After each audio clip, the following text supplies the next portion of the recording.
Hello बच्चों, class 11th के physics में दूसरा चैप्टर स्टार्ट किया गया है जिसका नाम है मात्रक एवं मापन।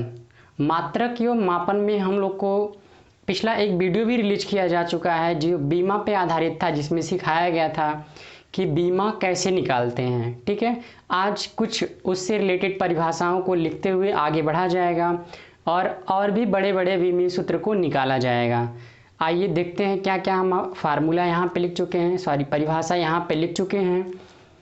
तो कुछ परिभाषा है यहाँ पे। बीमीय सूत्र किसे कहते हैं, डायमेंशनल फार्मूला किसे कहते हैं। ठीक है, तो वह पद जो यह प्रदर्शित करता है कि व्युत्पन्न मात्रक को, ठीक है, बनाने के लिए कौन कौन सी मूल राशि के मात्रक प्रयुक्त किए गए हैं और उनकी इस काम में कौन कौन सी घातें प्रयुक्त हुए हैं, इसे ही हम लोग क्या कहते हैं, उस भौतिक राशि का बीमीय सूत्र कहते हैं।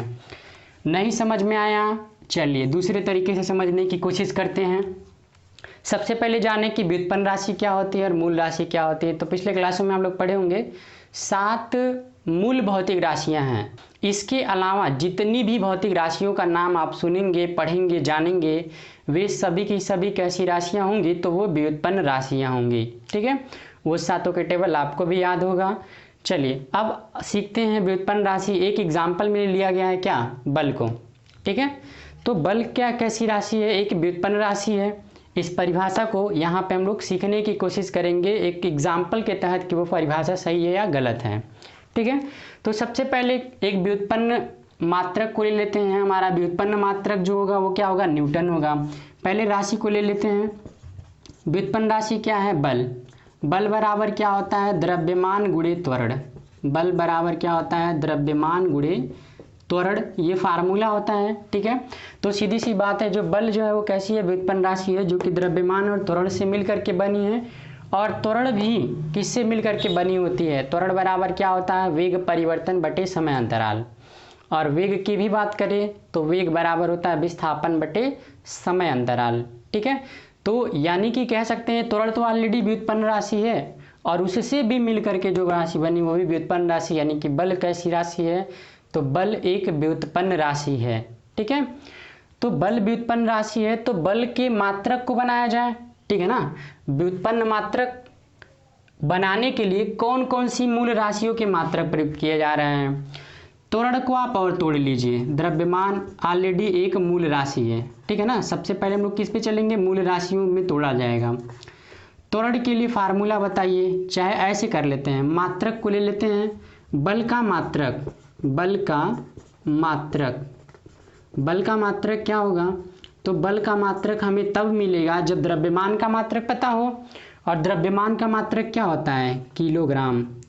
द्रव्यमान का मात्रक किलोग्राम। त्वरण का मात्रक क्या होता है, मीटर पर सेकेंड। त्वरण का मात्रक क्या होता है, मीटर पर सेकेंड स्क्वायर होता है। ठीक है, मीटर पर सेकेंड स्क्वायर होता है त्वरण का मात्रक। तो आई होप कि अब जो है जितना भी लिखा गया है वो आपका मूल मात्रक है। ठीक है, जितना भी अब लिखा गया है, किलोग्राम मूल मात्रक है, मीटर मूल मात्रक है, सेकेंड मूल मात्रक है। ठीक है, तो अब सभी के सभी आपके क्या हो गए, मूल मात्रक हो गए। तो वह पद, अब एक टर्म की बात करेंगे, व्युत्पन्न मात्रक को बनाने के लिए कौन कौन सी मूल राशियों के मात्रक प्रयुक्त किए गए हैं। मूल राशियों के मात्रक प्रयुक्त किए गए हैं, तो यही प्रयुक्त किए गए हैं।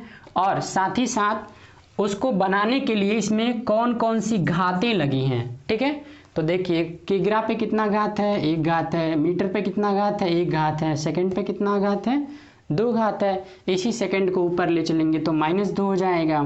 इस तरीके से अगर हम बात करें कि यहाँ से बल की बीमा क्या होगी, ठीक है, बल की बीमा क्या होगी, तो किग्रा यानी द्रव्यमान का होता है m पे पावर 1, l मीटर के लिए होता है पे पावर 1 और t पे पावर 2 है, नीचे है। और इसी को जब ऊपर ले चलेंगे तो क्या हो जाएगा, t पे पावर -2 हो जाएगा। इस तरीके से बल की जो बीमा होगी वो क्या होगी, m पे पावर 1, l पे पावर 1 और t पे पावर -2 होगी। आगे देखते हैं, यानी इसको हम लोग सीधे से भाषा में कह सकते हैं क्या, मूल राशियों के मूल मात्रकों पे जो घातें चढ़ाई जाती हैं उन घातों को ही हम लोग क्या कहते हैं, विमा कहते हैं। अगला डेफिनेशन देख लेते हैं क्या लिखा गया है। तो विमीय समीकरण किसे कहते हैं, डायमेंशनल इक्वेशन क्या होता है। लिखा गया है भौतिक राशि के संकेत को, भौतिक राशि का संकेत मतलब बल को किससे लिखते हैं, एफ से लिखते हैं, कार्य को किससे लिखते हैं, डब्ल्यू से लिखते हैं। ऐसे हर किसी को किसी न किसी संकेत से लिखा जाता है, ठीक है। तो भौतिक राशि के संकेत को उसके बीमीय सूत्र के बराबर रखने पर प्राप्त जो समीकरण होता है उस समीकरण को ही हम लोग क्या कहते हैं, विमीय समीकरण कहते हैं। चलिए एक एग्जाम्पल ले लेते हैं, एग्जाम्पल इसी को ले लेते हैं। अगर बल है, बल को बराबर करना हो किसके, इसके विमीय सूत्र को, तो यह क्या हो जाएगा, ये आपका एक विमीय समीकरण बन गया। बल को हम लोग किससे लिखते हैं, देखिए भौतिक राशि के संकेत को, भौतिक राशि बल है, बल का संकेत क्या होता है, एफ। अगर एफ को हम लोग बराबर कर ले किसके, इसके विमीय सूत्र को, विमीय सूत्र के, तो क्या बन जाएगा आपका एक डायमेंशनल इक्वेशन बन गया, विमीय समीकरण बन गया, ठीक है। यानी कि किसी भी भौतिक राशि का जो संकेत होगा अगर उसके बराबर उसके विमीय सूत्र को रखा जाता है तो जो समीकरण बनता है उस समीकरण को ही हम लोग क्या कहते हैं, विमीय समीकरण कहते हैं। इसी तरीके से अगर मान लीजिएगा आपका कार्य है, कार्य को हम लोग किससे लिखते हैं, डब्ल्यू से। कार्य का विमा क्या होता है, एम एल पे पावर 2 टी पे पावर -2। तो यह क्या बन गया, एक विमीय समीकरण बन गया। ये क्या बन गया, एक विमीय समीकरण बन गया। इसी तरीके से चाल का क्या होता है, चाल को हम लोग वी से लिखते हैं। v बराबर चाल का कितना होता है, तो होता है एल टी पे पावर -1। तो यह क्या बन गया, एक विमीय समीकरण बन गया। तो आई होप कि समझ में आ गया होगा कि विमीय सूत्र क्या होता है और विमीय समीकरण क्या होता है। अगले और इम्पॉर्टेंट पॉइंट को देखते हैं जो कि अगला हमारा परिभाषा है, विमाओं की समांगता का सिद्धांत। विमाओं की समांगता का सिद्धांत यानी principle of homogeneity of dimensions क्या होता है, ये बहुत ही इम्पॉर्टेंट है। इम्पॉर्टेंट क्यों है कि विमा का उपयोग, यूज, एप्लीकेशंस क्या है, उसके लिए इस नियम का जानना ज़रूरी होता है। और फिजिक्स में, पूरे फिजिक्स में जितना भी फार्मूला देखेंगे, जितना भी फार्मूला पढ़ेंगे, उन सब में इसी नियम का इस्तेमाल किया जाता है। इसी नियम को ध्यान में रख के कोई भी फार्मूला बनाया जाता है। अभी हम चेक करके बहुत सारे फार्मूले को दिखाएंगे कि कैसे इस रूल को फॉलो किया जाता है। पहले तो समझिए क्या होता है, ठीक है। समांगता का सिद्धांत क्या होता है, तो देखिए इस सिद्धांत के अनुसार किसी भौतिक संबंध के लिए दोनों ओर की मूल राशियों की विमाएं जो होनी चाहिए वो क्या होनी चाहिए, समान होनी चाहिए। मतलब एग्जाम्पल से समझते हैं, एग्जाम्पल ले लेते हैं। मान लेते हैं कि कोई भौतिक राशि है, ठीक है, कोई भौतिक राशि है जिसकी विमा कुछ इस प्रकार है, m पे पावर a, l पे पावर b और t पे पावर c, और यह बराबर है। ये कोई भौतिक राशि है और इसकी जो विमा है वो भौतिक राशि की विमा के बराबर कितना है, तो मान लेते हैं कि m पे पावर x है और l पे पावर y है और t पे पावर z है। तो इस कंडीशन में जब हम लोग समांगता का सिद्धांत लागू करते हैं तो इनके अगर आधार बराबर है, मतलब m के पावर बराबर होंगे आपस में, समांगता के सिद्धांत से a बराबर होगा किसके, x के, b बराबर होगा किसके, y के, और c बराबर होगा किसके, z के, ठीक है। यही समांगता का सिद्धांत कहता है। मतलब पहले हम लोग क्या करते हैं, दोनों साइड में विमा लिखते हुए चले जाते हैं, लास्ट में कंपेयर करा लेते हैं, आधार बराबर होगा तो घात भी बराबर होगा। लेकिन उसी चीज़ को यहाँ पे एक नाम दे दिया गया, क्या, समांगता का सिद्धांत। चलिए इसको एक एग्जाम्पल के थ्रू समझने की कोशिश करते हैं और डिटेल में, ठीक है। एक फार्मूला बहुत पॉपुलर होता है, आप लोग जानते हैं कि होता है फार्मूला F = ma होता है। अब यह चेक किया जाए, मान लेते हैं हमको नहीं पता है कि m पे पावर क्या होगा और a पे पावर क्या होगा। अगर ये हमें नहीं पता है तो ये मान लेते हैं कि m पे पावर x और y पे पावर, a पे पावर क्या होगा, y होगा। और इस कंडीशन में हम लोग क्या करेंगे, ध्यान दीजिए, दोनों तरफ की बीमा लिख ली जाए। बल की जगह बल की बीमा क्या होता है, mlt पे पावर -2। यहाँ पे m होता है द्रव्यमान और द्रव्यमान पे पावर कितना है, x। a क्या है, त्वरण, तो त्वरण की बीमा आपको याद होनी चाहिए। त्वरण की जगह पे त्वरण की बीमा लिख लीजिए और इस पे पावर कितना है, y है। क्लियर है, एक बार फिर सुन लीजिए। एक फार्मूला होता है F = m में, लेकिन हमको यह नहीं पता है कि ये फार्मूला सही है या गलत, या विमीय रूप से सही है गलत।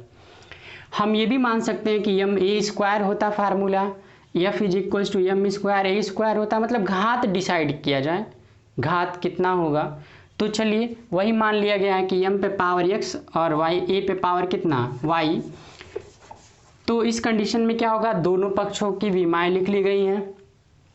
अब इधर का तो आपका ऑलरेडी है ही, लिख लीजिए एम एल टी पे पावर -2। इधर ध्यान दीजिए, तो क्या मिलेगा, m पे पावर x, l पे पावर y, इन दोनों पे पावर है तो दोनों के साथ मल्टीप्लाई हो जाएगा, y पे पावर और t पे पावर कितना हो जाएगा -2y। अब इस नियम के अनुसार, जो हम लोग नियम पढ़े हैं समांगता के नियम के अनुसार, आप कंपेयर करा लीजिए, दोनों पक्ष का तुलना करेंगे तो m बराबर है तो इसके घात बराबर होंगे। यहाँ पे कितना घात छिपा है, एक घात, तो x का मान कितना मिल गया 1, x बराबर कितना के 1 के। इसी तरीके से l बराबर है तो इसके घात भी क्या होंगे, बराबर होंगे। तो y की जो वैल्यू होगी वो भी कितनी होगी, x और y तो चाहिए था, तो x को हटा के लिख देंगे 1, y को हटा के लिख देंगे 1। तो फाइनली बल का जो फार्मूला होता है वो होता है क्या, F is equals to m में, यही जो है आपका सही है। एक और एग्जाम्पल लेते हैं, ठीक है। गति का पहला समीकरण क्या होता है,